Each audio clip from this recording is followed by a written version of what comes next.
চা খাবে। আমি এখানে আজ গত 3 বছর ধরে চা খাই। যখনই ধর্মতলায় আসি আমার ডেলিকার এখানে চা, বিস্কুট, কেক মোটামুটি সবই পাওয়া যায়।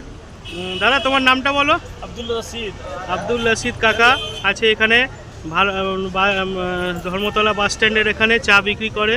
আর আমি গত 3 বছর ধরে এখানে চা খাচ্ছি। এটা হচ্ছে ধর্মতলা আমাদের। এটা আছে দাদা, আর একজন দাদা আছে, দাদা চা আমাদের